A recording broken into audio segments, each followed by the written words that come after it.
So my favorite of the Avot Ve'ima'ot is Rebecca Rivka. And the reason is because she is really the mastermind behind everything.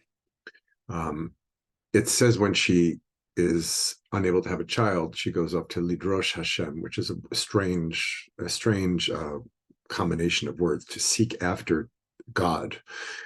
Um, it obviously doesn't mean prophecy, because lidrosh, to go seek for, to bring out, is not the right word for that. So the Rashbam, who is a commentator who always goes for the simple shot, says she went to Abraham.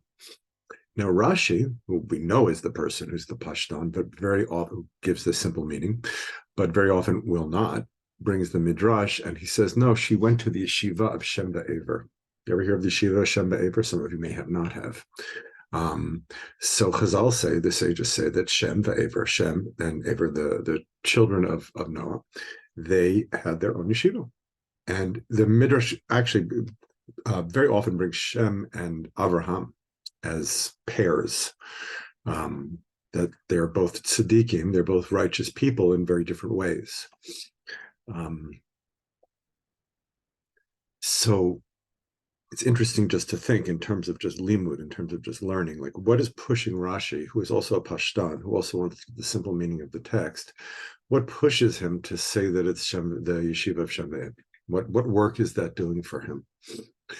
So I think a way of approaching it is when Rebecca in one story, and both stories are viable, obviously, when Rebecca in one story goes to Abraham, there's this family story, and Abraham tells her about how this family story is going to play out. Of course, what I'm talking about is when Isaac asks Esav for a good hot meal, a stew of game, and Rebecca intervenes and has Jacob, Yaakov, actually fill in the place of Esav, and he is able for the second time to outsmart Esav and get the Bechorot, to get the privileges of the firstborn.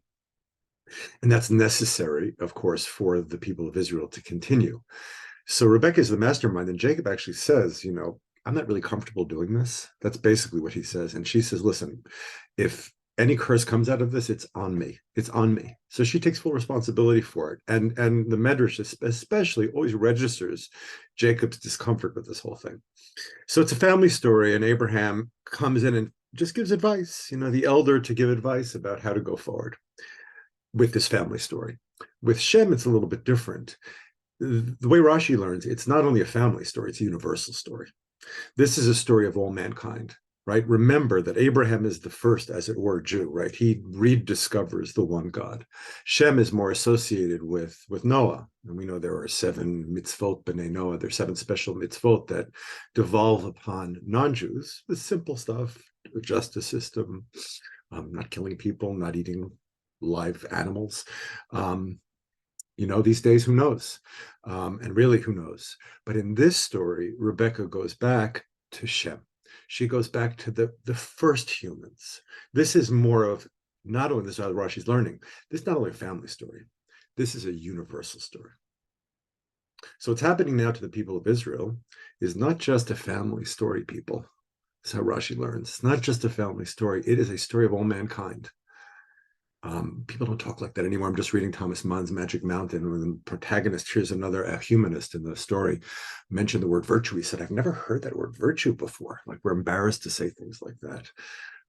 We can't be embarrassed about speaking in big terms, right? I know academics, we've got to the point where we can't say anything without qualifying it a billion times, and I understand the virtue to that. But there is also a virtue, especially at a time like this, to see things clearly. And what's happening now clearly is the people of Israel are standing up, not only for us, not only our own personal story, but for the civilizational story.